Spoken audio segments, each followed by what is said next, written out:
En el libro de Éxodo, eso es fácil. ¿Dónde se encuentra Éxodo? Después de Génesis y antes de Apocalipsis. Es fácil de encontrarlo. ¿Ok? Éxodo, el segundo libro de la Biblia. Éxodo 4, 24 al 26. Ay, pastor, pero lo vamos a poner en la pantalla, pero búsquelo. Búsquelo también, no pierda la costumbre también de buscarlo, eso está chévere también. Éxodo, ahora es más fácil porque ahora tú buscas Éxodo 4, 24 al 26 en la Reina Valera, que es una versión. Y dice, ya que estamos trabajando con el tema de reconstruyamos, dice, y aconteció en el camino que en una posada Jehová le salió al encuentro y quiso matarlo. Entonces Séfora tomó un pedernal afilado y cortó el prepucio de su hijo y lo echó a sus pies, diciendo, a la verdad tú me eres un esposo de sangre. Así le dejó luego ir. Y ella dijo, esposo de sangre a causa de la circuncisión. Yo siempre he escuchado la historia de Moisés. Y para aquellos que no conocen la historia de Moisés, Moisés siempre vivió al filo de la muerte. Moisés, si usted estudia su vida, siempre vivió al filo de la muerte desde que nació. ¿Por qué? Porque el rey en aquel entonces, cuando él nació, declara que todos los niños hebreos tienen que morir. Y los soldados van de casa en casa buscando niños para asesinarlos. Eso es una orden ejecutiva. Fuáquete. Eso no hay legislación, eso es decreto real. Y él quería asesinar a todos los niños. Esas inseguridades del rey lo llevan a decir, nadie me va a quitar el trono, voy a matar a todo aquel que crea que se va a quedar con mi trono. Y en ese escenario Moisés nace. La mamá de Moisés toma a Moisés, hace una canasta, la prepara, la hace insumergible, la pone a Moisés y lo empuja río abajo, esperando que alguien tenga misericordia y no quede asesinado en la casa. Pero Moisés siempre vivió el filo. Usted quizás pueda conocer la historia, pero el hijo llegó a manos de la hija del faraón. Y era tan bello y tan hermoso que la hija del faraón se impresiona con su belleza y le dice, no, este niño, aunque pueda ser hebreo, yo quiero quedarme con él, porque es de hermoso semblante. No es que solamente era bello, es que cargaba la presencia del Señor, tenía propósito. Y lo irónico de todo esto es que la hija del faraón busca a una madre hebrea para que lo cuide porque el nene es hebreo. Y la historia relata que quien termina criando a Moisés es su madre. Tremenda historia, parece una película de esas parejas que se separan y a lo último se encuentran en la estación de tren, de esas novelas coreanas que usted ve, algo así. Pero es tremendo porque quizás lo que tú creías que estaba perdido va a regresar a ti. Y yo creo que en esa historia se ve que Moisés estuvo al punto de la muerte. Sin embargo, no murió. Pero sin embargo, hay otra historia de Moisés, que Moisés crece en el palacio, crece como hijo del faraón. Sin embargo, él ve un día que un soldado egipcio está maltratando a los hebreos. Y su sangre hebrea le brota. Y ve que ese soldado está maltratando al hebreo. Y dice que Moisés quiso hacer justicia con sus propias manos y termina asesinando al soldado. Asesinando al soldado. Cuando se da cuenta del error que ha cometido, lo entierra. Pero él sabe que eso le puede costar la muerte. Y verdaderamente, cuando se enteran de que Moisés, el hijo del faraón, adoptado, mató a un soldado egipcio, lo buscan para matarlo. Y él tiene que salir huyendo de Egipto hacia el desierto. ¿Ve? Otra vez Moisés está siendo perseguido a muerte. Otra vez, al filo de la muerte. Y usted sabe la historia y si no la sabe se enteró hoy. Moisés pasa 40 años en el desierto, huyendo del error que cometió. Sin embargo, un día, siendo ya de un hombre de 80 años, porque cuando huye de Egipto tiene 40 años, y cuando Dios se le aparece en la zarza, en el árbol ese que está encendido, ya tiene 80 años, lleva 40 años en el desierto, criando ovejas. Y sin embargo se le aparece Dios en forma de una zarza, un árbol encendido en fuego, y lo llama y le dice: Moisés, necesito que libertes a mi pueblo de Egipto, de donde saliste. Porque tú vas a ser el libertador de mi pueblo. Mi pueblo está esclavizado. Mi pueblo está siendo maltratado. Ese es mi pueblo. Y yo te voy a utilizar a ti para que libertes a mi pueblo. Moisés entra en una crisis. ¿Por qué? Porque a Moisés lo están buscando. Hay recompensa para matarlo, porque todavía hay una sentencia sobre él. Sin embargo, a Dios no le importa eso y lo llama y le dice: te vas. Y Moisés le presenta 1001 excusas a Dios. Yo no puedo ir porque soy gago, yo soy solo. Empieza a levantar muchas excusas.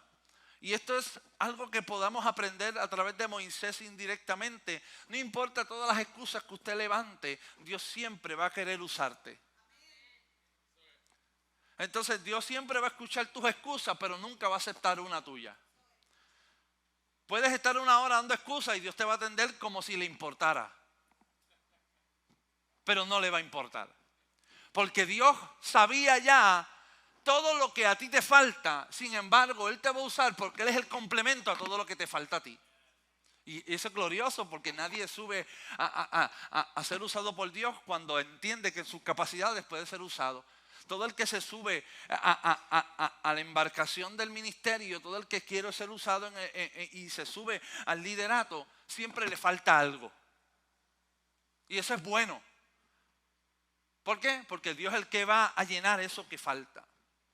Y Moisés en esa historia tiene que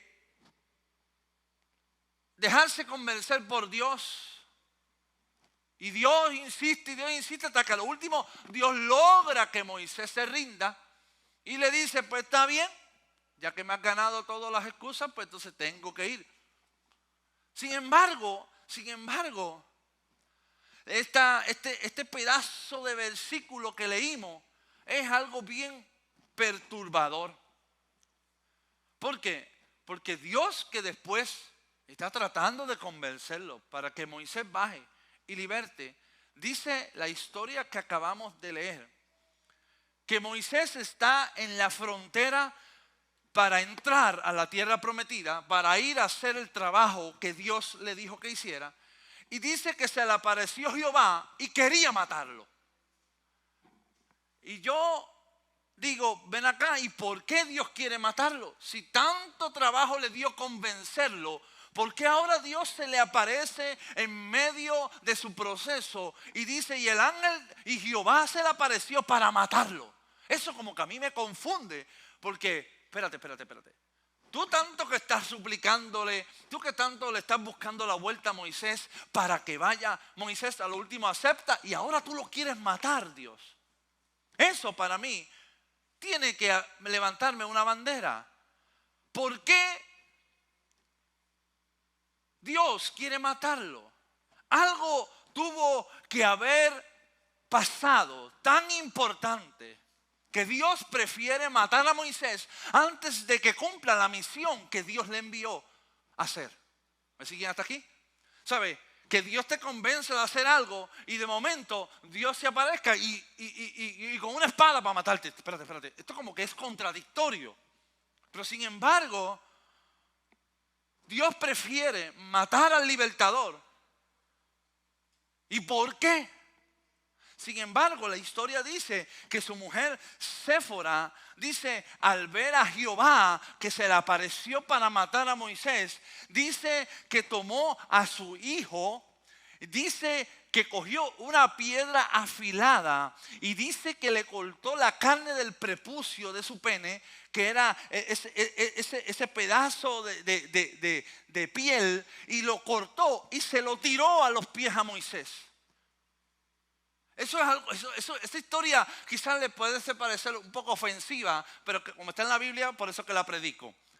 ¿Y por qué? ¿Por qué Séfora vio el ángel, vio a Moisés y la reacción no fue metérsela en el medio?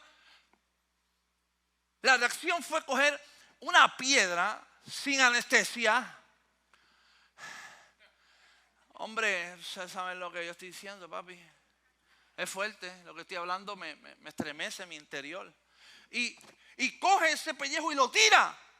Y dice que Jehová en ese momento se desapareció y no pasó nada. Y le dijo, y Séfora dice, tú eres mi esposo por circuncisión. ¿Qué sabía Séfora? ¿Y qué sabía Moisés? ¿Y qué sabía Dios? ¿Me siguen hasta aquí? Porque se va a poner mejor. Y es que esto me lleva a mí a una conclusión. Moisés tenía un asunto pendiente. Diga conmigo, asunto pendiente. ¿Cómo lo sé? Por lo que hizo su esposa. Dios le había dado la orden a los judíos de la circuncisión. Un varón nacía y al 8º día había que circuncidarlo. Dios le dio esa ley a los judíos a través, luego, de Moisés. Pero resulta que Moisés no había cumplido con la orden que Dios le había dado a su propio hijo. Moisés había circuncidado a otros, menos a su hijo, que se cree que para este momento de la historia tenía como 12 años. ¿Por qué no circuncidó a su hijo al 8º día? Y llevaba 12 años sin haber cumplido la ley. Escúcheme bien, la circuncisión, más allá de un acto de cortar la piel, es una marca de propiedad. La circuncisión en la Biblia significa un pacto. En el Antiguo Testamento, cuando tú eras circuncidado, significaba que tú habías sido separado para Dios. Esa es la circuncisión. Hoy no hace falta una circuncisión de la carne, porque hoy Dios quiere circuncidarnos del corazón. Quiere decir que es sacar cosas en nuestro corazón que no son correctas y Él poner su pacto en nosotros. Por eso es que cuando yo acepto al Señor, ahora ya no hace falta una circuncisión en la piel, sino una circuncisión del corazón. Escúcheme, entonces por eso es que quiero llevarlo. ¿Por qué? Porque esto es tan importante en este día. ¿Por qué? Porque esa era una marca de propiedad. Pero Moisés no había circuncidado a su hijo. Y durante años parece que a Moisés no le importó. Pero justo cuando Moisés está entrando al lugar de su llamado, en la frontera, ese asunto pendiente se vuelve importante para Dios. A lo que me refiero es Dios va a usar a Moisés. Pero Moisés todavía tenía un asunto que le faltaba, la circuncisión de su hijo. Ese asunto para Dios es tan importante que Dios prefiere matar a Moisés antes de que sea el libertador de Egipto. Este asunto es tan importante que Jehová se le aparece en la frontera para matarlo. Y si no es por su mujer, Jehová lo liquida. Sin embargo, para que Moisés le comunicara toda la ley, todo lo que Moisés iba con un llamado, Moisés iba a libertar al pueblo. Sin embargo, para Moisés tenía que representar la ley, no coja, tenía que representarla toda. Y el ejemplo tenía que empezar por la casa. Él no podía predicar y sin embargo él no lo vivía. Es bien fácil predicar cosas que no se viven. Es bien fácil escribir en las redes cosas que no se practican. Es bien fácil hacer cosas que quizás no nacen del corazón, sino para el ojo público que nos vean. Eso es fácil. Y Dios nos quiere enseñar en esta hora que un asunto pendiente en nuestra vida nos puede llevar a castrar nuestro llamado.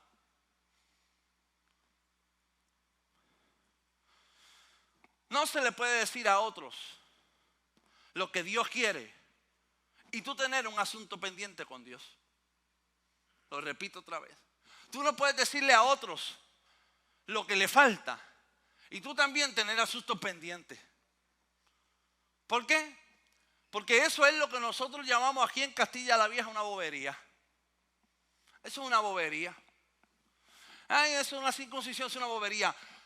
Lo que para ti es un asunto liviano, para Dios es algo mortal. Lo que para ti puede sonar como que eso es una simpleza, para Dios es un asunto serio. Lo que para ti puede ser algo sencillo, algo que tú no le das importancia, algo que tú le dices y déjalo ahí porque eso es una bobería, para Dios es un asunto pendiente. Y eso es necesario que nosotros lo entendamos, porque esas cosas que tú llamas bobería son las que te están robando tu llamado. Esas cosas que tú dices, eso déjalo ahí, yo no voy a hacerlo más porque eso te está robando tu potencial. Y Dios es capaz de detenerte en la frontera de tu llamado hasta que tú no resuelvas su asunto pendiente. Este mensaje no está muy bueno hoy. Porque de la misma forma que Séfora le cortó el pellejo, hoy Dios nos va a cortar el pellejo. Pero el pellejo del corazón de asuntos que tú tienes sin resolver durante tiempo. Porque un asunto pendiente es un asunto limitante en tu vida. Lo repito otra vez. Un asunto que yo no quiero trabajar es un asunto limitante en mi vida. Y mucha gente dice, Señor, úsame, Señor, yo quiero hacer algo para ti. Pero mientras tú tengas un asunto pendiente, es un asunto limitante en tu vida. Eso que tú llamas algo que no significa nada, para Dios es algo pendiente. Es más, te voy a decir algo. Eso que tú no quieres trabajar, Dios le llama un corazón rebelde. Dios le llama un asunto pendiente. Y los asuntos pendientes se tienen que resolver, porque asuntos que yo no he resuelto son asuntos que van a perseguirme siempre. Y por eso es que Moisés está a punto de ser asesinado, si no es que por Séfora resuelve el asunto que durante años no había enfrentado. Mi pregunta es, ¿tú tendrás un asunto pendiente? Silencio. Pastor, yo pensaba que tú me ibas a hablar de bendición, que Dios me iba a llevar a las alturas. Dios te va a llevar a las alturas, pero primero te va a tener que cortar el pellejo que te limita a levantarte a las alturas. Ese asunto bobo, cuando es cuestión de llamado, para Dios se vuelve algo importante. Es algo importante para Dios. Y por eso es que yo he visto tanta gente llamarle bobería, gente llamarle, eso no es nada, a asuntos que limitan su potencial. Yo llevo mucho tiempo en esto. Y he visto cómo gente que no quieren trabajar sus asuntos limitan su potencial. Dios te va a usar hasta el punto que tú le permitas a Él trabajar en tu vida. ¿Hasta dónde tú permites que Dios trabaje en tu corazón? Y a veces le decimos, todo lo que tengo y lo que soy, todo lo que he sido te lo doy. Que mi vida sea para ti como perfume a tus pies. Y Dios te dice, pues siéntate aquí que tenemos que hablar de asuntos que están sin resolver todavía. Y dice, no, porque le abrimos muchas puertas a Dios, pero algunas puertas Dios va a entrar y tú le pusiste un rótulo que dice prohibido a la entrada. Y si vamos a reconstruir nuestra vida, tenemos que abrirle las puertas a Dios en todas las áreas de mi vida. Y si voy a reconstruir mi vida, tengo que decirle al Señor, tengo que abrir en par y tengo que decirte lo sinceramente que estoy, cómo me encuentro, cómo me siento, cómo la estoy pasando. ¿Por qué? Porque un asunto limitante en tu vida, para Dios es un asunto importante. Eso que te limita, eso que quizá, mira, yo he visto jóvenes que me han dicho, es que es una bobería porque yo lo que hago, yo no tengo vicios de porno, yo no tengo porno, yo lo único que hago es que veo muchachas en las redes, pero no es porno, en Instagram, no. Eso que tú llamas bobería, para Dios es un asunto importante. ¿Se escucha? ¿No se puso mala la cosa? Eso que tú le llamas bobería a veces esconde un corazón rebelde. Eso, mira, hace muchos años atrás un hombre me dijo, es que pasa que yo soy enamorado. Sí, me dijo, yo de verdad que yo soy así, pastor, porque mi abuelo era así y yo soy enamorado. De verdad que yo tengo esa cosa y el tipo era enamorado. Yo veo a esta mujer y me encanta, yo veo la otra y me encanta y yo soy enamorado. No.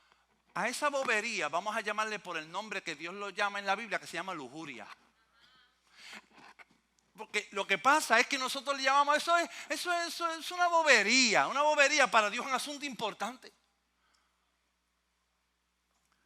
Es que yo no soy alcohólico. Nosotros tenemos unos nombres para poderlo aceptar como una bobería. Yo lo que hago es que bebo socialmente. No. Eres un alcohólico también.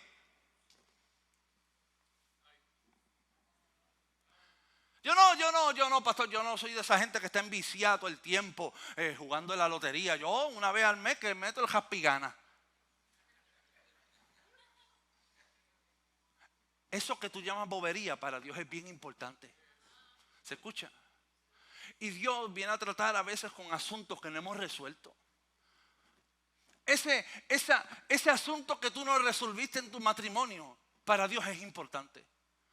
Que tú no quisiste trabajar, eso Dios le llama un asunto importante. Y Dios se te aparece y te dice, hay un asunto que hay que resolver. Por eso, Moisés podía tener buenas intenciones de ir a libertar al pueblo, pero estaba en desobediencia. Y yo vengo a decirte, yo quiero que Dios use a todas las personas que están aquí de forma poderosa. Yo no sé si usted cree eso conmigo, pero yo oro para que el Señor lo use a todos ustedes de forma poderosa. Que cuando usted salga por esa puerta, que cuando usted esté en el trabajo, cuando usted esté en la universidad, donde quiera que Dios los lleve, Dios los use poderosamente. Pero hay algo en mi vida que yo tengo que resolver para que Dios me use de la forma que Él quiere que Dios me use. Y si vamos a reconstruir nuestras vidas, tenemos que ser obedientes.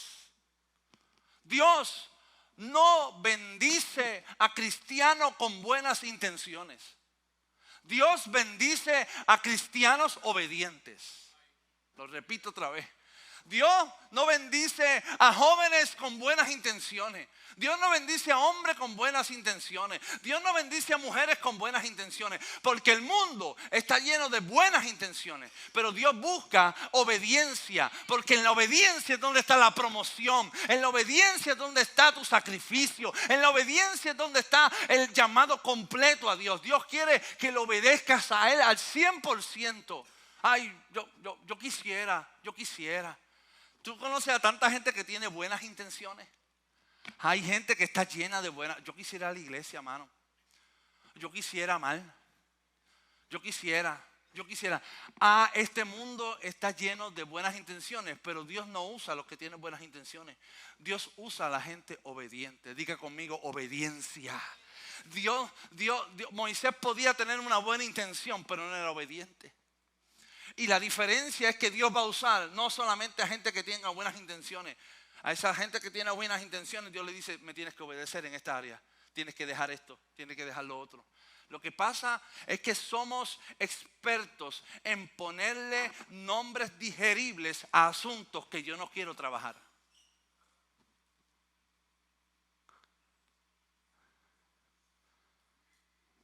Le ponemos nombres digeribles. ¿Para qué? Para yo podérmelo tragar. Ahora, yo no fumo marihuana, yo fumo cannabis. Porque le ponemos nombres digeribles a nuestra adicción a droga.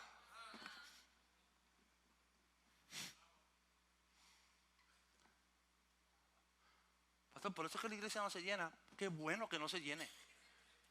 ¿Por qué? Porque este mensaje tengo que predicarlo aunque la gente se moleste. Yo vengo a decirte, quiero que Dios te use, quiero que Dios te lleve, quiero que Dios forme una nueva generación de ministros en Cristo, pero hasta que no resuelva tus asuntos. ¿Habrá alguien que entienda lo que Dios está diciendo hoy? Por eso, Dios no bendice a gente con buenas intenciones. Dios bendice a gente obediente a su palabra. Mi pregunta entonces sería para ti en esta mañana, antes que me tires con una piedra y no vuelvas más. ¿Cuál es el pedazo de carne en tu vida que falta por cortar? ¿Cuál es ese trocito de carne en tu vida que te impide tu llamado?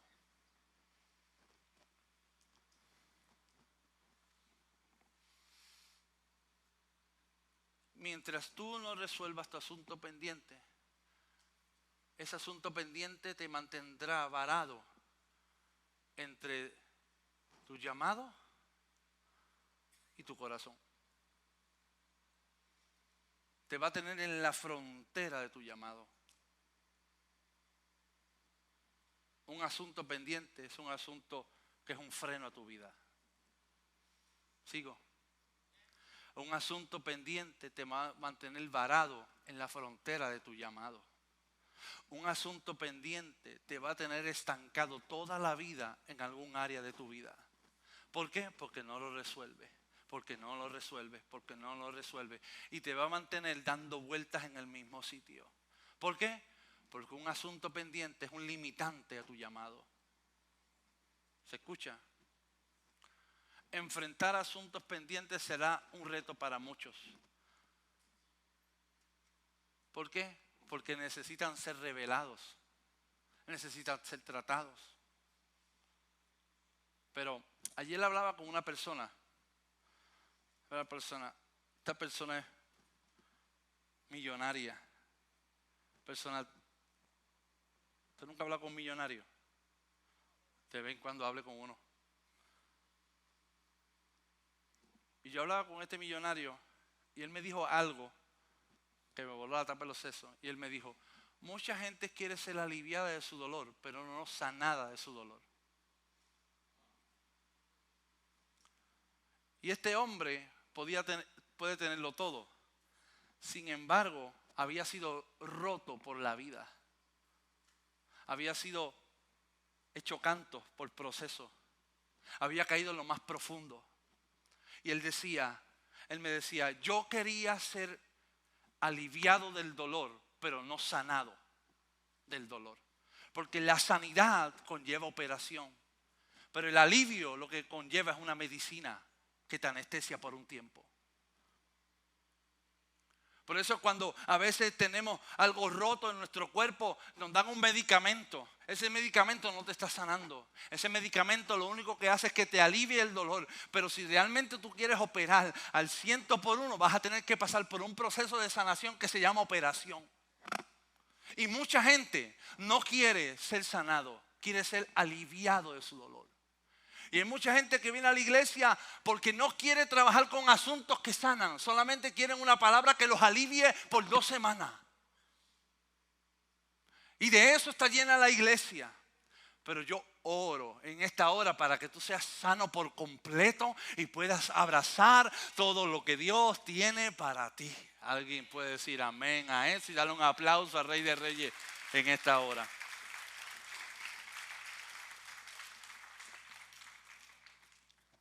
Mira, no resolver asuntos pendientes te va a mantener limitado todos los años. No resolver asuntos pendientes te va a castrar el potencial.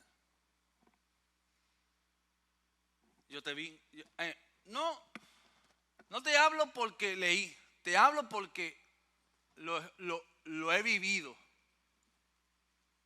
Y yo tengo que examinarme qué asunto pendiente yo tengo sin resolver. Mi pregunta es entonces a ti la que te hice anteriormente. ¿Cuál es el área de tu vida que todavía tú no has cortado?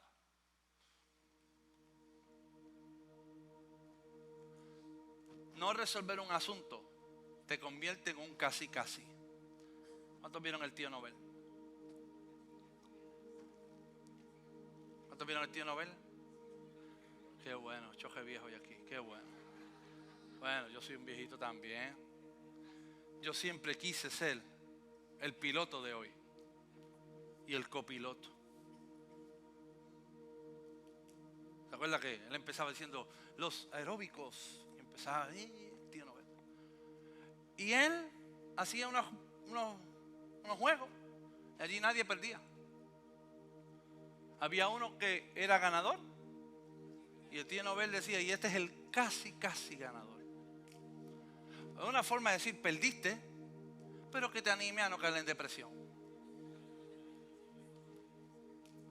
Porque decirle a un nene, perdiste, era como frustrarlo.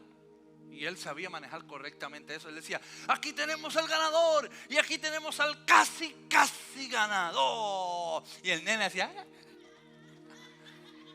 y decía, perdió, pero ¿por qué está contento? Si es un casi. No lo logró. Y así, no vaya muy lejos, hay gente en la iglesia celebrando el casi, pero no gana, porque es un asunto que no ha resuelto. No resolver asuntos te convierte en un casi. Casi perdono. Casi hablo con la persona. Casi por poco me gradúo. Y su vida está llena de cuadros de casi termino ese curso de chef. Casi termino mi enfermería. Casi por poco termino la maestría. Por poco me registro en el retiro de sanidad. Por poco estuve así.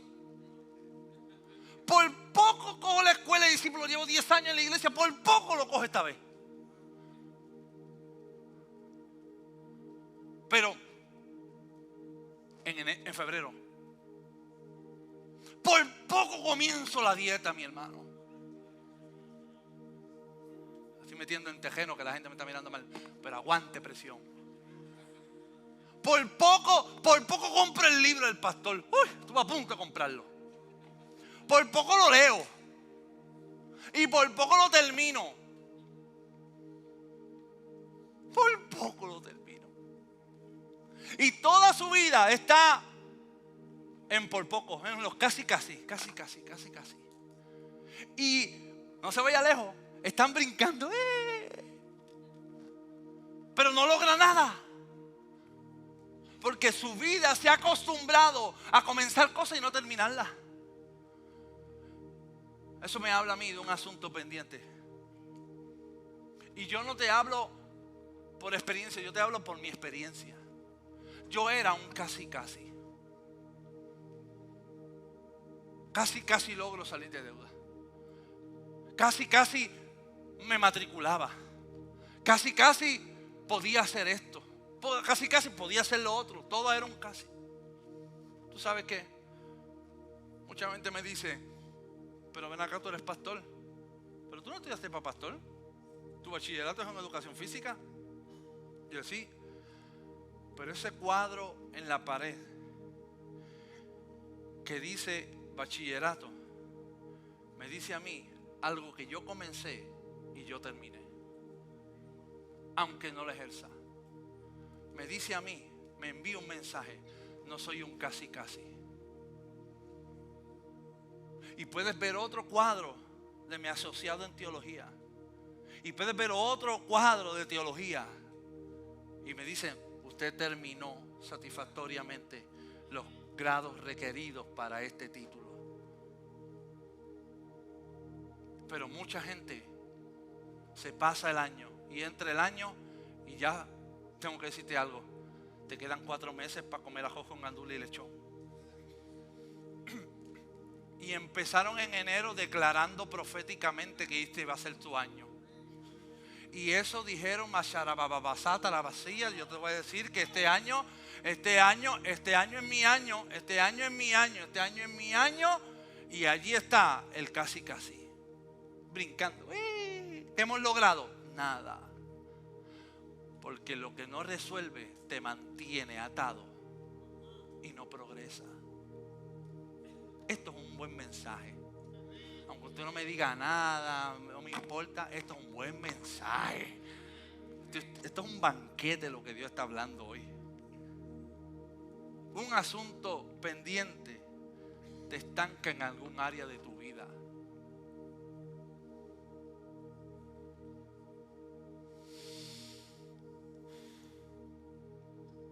Por eso hoy yo tengo autoridad para hablarle a ustedes. Porque yo he enfrentado mis asuntos pendientes.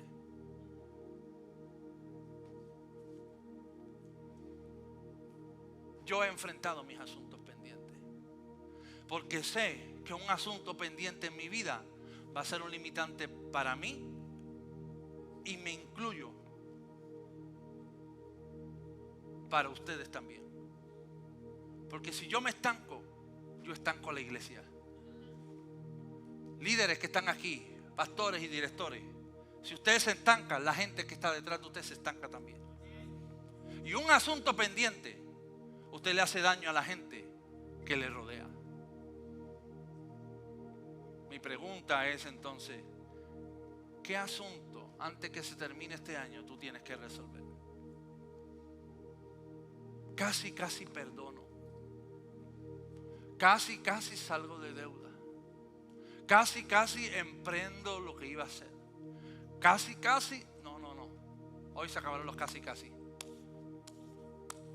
Hoy Dios se para en la frontera hoy. Y hoy yo me paro como si fuera el ángel de Jehová a decirle: no vas a pasar de aquí hasta que no resuelvas este asunto. Porque yo te quiero usar poderosamente en Egipto, pero tienes que resolver tu asunto hoy aquí. Y yo prefiero que Dios me corte a mí, que Dios me tasaje a mí, pero el que vaya a ministrar sea alguien que ya ha sido sano, que ha sido bendecido, que ha sido procesado, que ha sido crucificado, pero que también ha pasado por el proceso de sanidad. ¿Me sigue? Qué fácil es hablar de perdón, qué fácil es escribirlo, pero qué fácil es difícil es practicarlo. Qué fácil se nos hace a nosotros desde aquí, del altar. Hay mucha gente que quiere predicar. Dame la tarima, pastor. No, tú vas a dar tarima. Tú tienes la mejor tarima. Se llama tu familia, se llama tus vecinos, se llama tu trabajo, se llama tus relaciones, se llama las redes. Hello. ¿Por qué la gente quiere el dichoso altar? Yo que no lo quiero.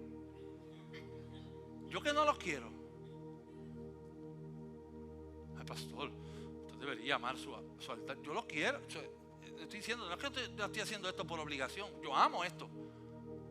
Pero la realidad es que yo hago más efecto ahí abajo que acá arriba.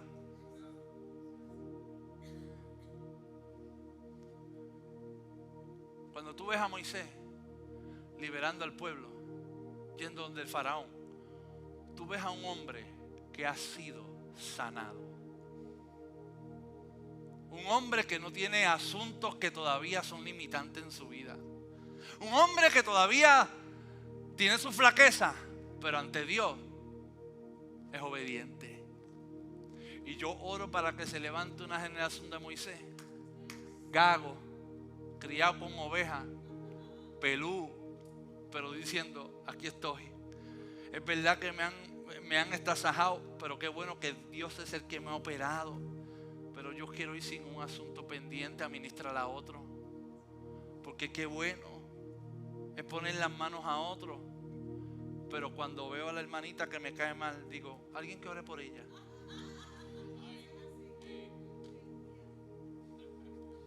¿Verdad? Qué fácil decirle: así te dice el Señor. Qué fácil es abrazar a los que me agradan, pero qué difícil es abrazar a mi enemigo.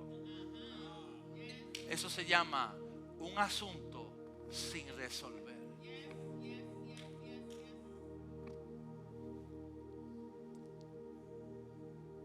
Y un asunto sin resolver.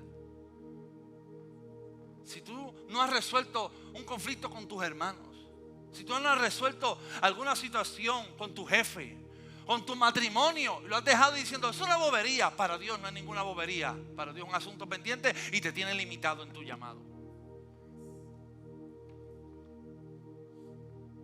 Yo he llamado personas a la oficina. Algunos me han respondido, otros no. Pero yo no lo hago por ellos, yo lo hago por mí. Porque un asunto pendiente en mi vida me castra a lo que Dios me quiere hacer. Iglesia, que se levante una generación que sane, una generación que reconstruya, una generación que no tenga asuntos pendientes. ¿Por qué? Porque lo más difícil es ministrar y después que diga, ay, pero tú tienes asuntos sin resolver. Es bueno ir con las manos limpias, con un corazón sano, con un corazón ministrado ahí y que podamos ser de bendición a otro. Ponte de pie conmigo.